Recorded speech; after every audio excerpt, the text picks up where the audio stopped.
All right, so you can finally apply effects and presets to your clips or adjustment layers with keyboard shortcuts inside Premiere Pro. Let me show you. Look at this. If I select this clip and press Command G, it applies Gaussian blur. If I select this clip and press Command W, it applies warp stabilizer.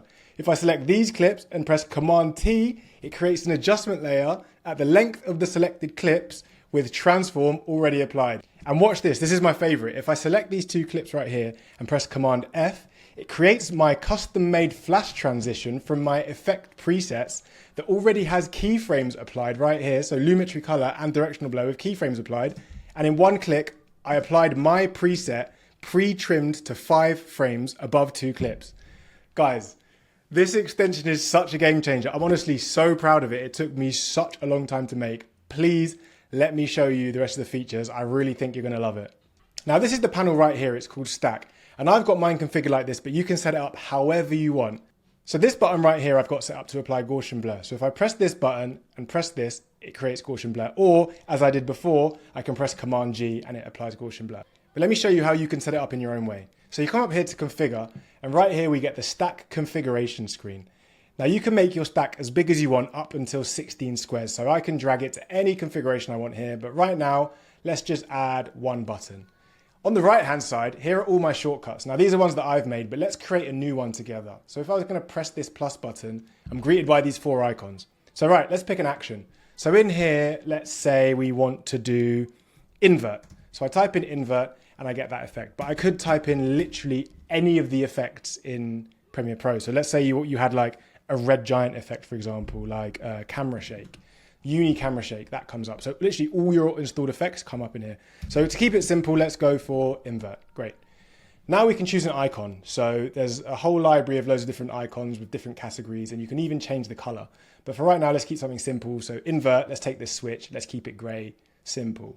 Keyboard. Now this is the fun part. This is where you can assign your keyboard shortcut. So if I was to press this and press, I don't know, let's say Command I for invert. I get this warning that Command I is already being used for something else within Premiere Pro, but I don't mind stack taking priority, so I'm gonna press use it anyway. Now I choose what happens when I press this button. Does it apply itself on the clips? Does it create an adjustment layer over the clips? Does it do per clip adjustment layers? Or does it make a transition layer? So let's make a transition layer actually. So I'm gonna press transition and now I can pick the color. So let's say I wanna go with a yellow adjustment layer and I want this to be 3 frames, or let's say 2 frames. That's a good transition length. Then I press OK. I can also choose what happens when I click the button. So right here, I can actually say, well, when I click it, I want it to apply to the entire clip. So I'll choose that and press OK. Cool. Now we have this invert shortcut at the bottom of our list. Now the cool thing is, because it has a keyboard shortcut, it doesn't actually have to be on the stack to be usable. So if I close this and I select these 2 clips right here and I press our shortcut Command I, you can see if I zoom in, it created our 2 frame long adjustment layer with invert applied. So right there, you get that transition flash of the invert in one click.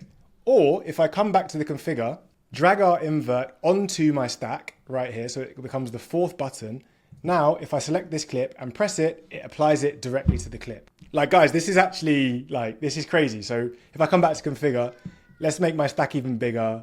Let's make another one. So I'm gonna come up here to action and I've got some zoom presets. So I'm gonna type in zoom, and right here I've got a preset that I made ages ago that zooms in from 100% to 120%. So I'm gonna pick that. Let's give it a cool zoom icon, make the magnifying glass cool. Let's give it a color as well, why not? Let's make it green. And then keyboard, okay, let's go Command H, and then we'll go per clip, and I'm gonna show you how that works. It's really cool. And then let's actually change this one. I want my zooms to all be green. Great. I'm not gonna set a mouse property because I don't really care. I'm gonna use the keyboard shortcut. So right here, we've got the green zoom. I'm gonna chuck that on the stack. Let's actually bring this one down here and then maybe let's get rid of that one. And then we can double click here to tidy everything up. And now we've got a 4-button stack like that. So now I can select, let's select all these clips and then let's press Command H to apply our new one. And it creates 1, 2, 3, 4 adjustment layers, and all of them have the transform effect applied with the keyframes. So I've just added 4 separate slow zooms on 4 separate clicks with 1 press of a button on my keyboard.